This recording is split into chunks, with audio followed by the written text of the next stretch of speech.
Hello and welcome to Hockey Talkie. My name is Clay. Thanks for tuning in. You know what? Let's go take a walk. Let's go.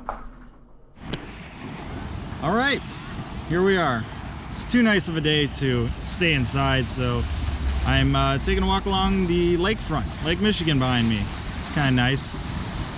Anyhow, the trade that you probably heard about. Artem Anisimov, he's finally gone. We've finally shipped him out, and we have traded him to Ottawa in exchange for Zack Smith. What does this really mean? Well, let me explain.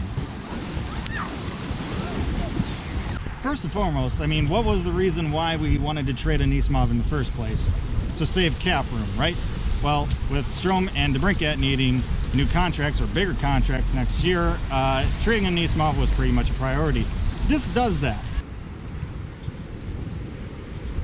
Now, it doesn't do as much as maybe we would have liked, considering that Zack Smith has a $3.25 million cap hit. But considering Anisimov has a 4.55, we are saving a little bit of money, $1.3 million to be exact, which is nice. But obviously there's probably going to need to be some moves made next year to be able to officially afford both Strome and DeBrincat. Now, what does this move mean for Perlini? Well, it means that we're probably going to still have to trade him. I don't think we really have enough cap space to really keep him. Plus, some players have some possible performance bonuses being paid this year. So we don't really have a whole lot of room, especially if Perlini is going to get signed to a deal that's more than 1 year. So then the next question is, what does this mean for Kirby Dach?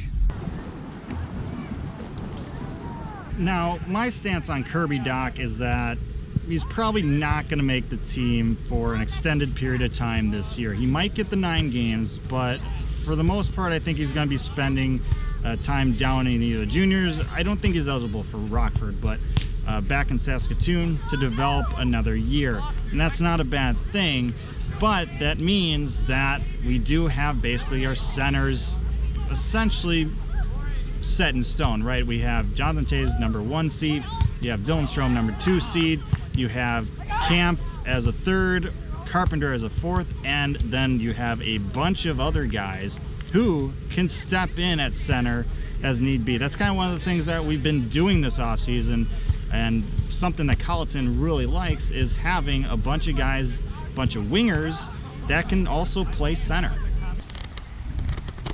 Which brings us back to Zack Smith, who, for all intents and purposes, is not as good as Artem Anisimov, which that's the reason why their cap hits are a little bit different. Now, Zack Smith is arguably better on the defensive side of things, and that's a thing that I think will really help the Blackhawks out, not only on the penalty kill, but just defensively 5-on-5.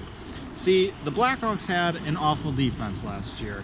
The thing is, although our defensemen were not great, defense is more than just the defensemen. You need to have forwards that play defense as well. You need to have a cohesive unit to play good defense, and to have good defensive forwards like Zack Smith is a good thing. Well, the sun has gone down, so I think that's pretty much going to conclude my walk. Let's head back to the office, finish this video up. So in summary, the Blackhawks have finally traded Artem Anisimov, much to the joy of a lot of people who were looking to have that cap savings to then spend elsewhere, specifically Strome and DeBrincat. They've kind of got that, but not as much as maybe we would have liked, because we got a guy in return from Ottawa, Zack Smith. And although Zack Smith isn't as good of a player as Anisimov in terms of offensive production, he is arguably better on the defensive side of things and also at the face-off dot. He adds grit as well, which is awesome, and he's a pretty darn good guy off the ice and in the locker room, so that's always a plus as well. Now, with that said, this is kind of an anticlimactic end to the Artem Anisimov saga. A saga that was fantastic for a while when he was centering that line with Panarin and Kane. That was crazy for a few years there. But ever since Panarin left, he kind of just fell out of favor, didn't really have a spot in the lineup, and with that cap hit, just kind of had to eventually get moved, and now we're at that point. In terms of Brendan Perlini, I don't think this trade really affects his status all that much, considering we're only saving about $1.3 million on cap space instead of a full $4.5 if we would have just traded Anisimov for a draft pick. I think if Perlini is looking for a contract that is longer than 1 year, he's probably more likely to get dealt by the Blackhawks, but I could see him staying if the team and him agree to a 1-year deal. And with that said, I'm going to toss the ball over to you guys. Let me know your thoughts on this trade. Zack Smith, Brendan Perlini, Artem Anisimov, Kirby Dach, whatever. Let me know your thoughts down in the comment section below. I love reading what you guys have to say. Like, share, and subscribe as well. I appreciate that as always. But most importantly, stay safe, make good decisions, enjoy that summer weather while you can, and I'll see you next time.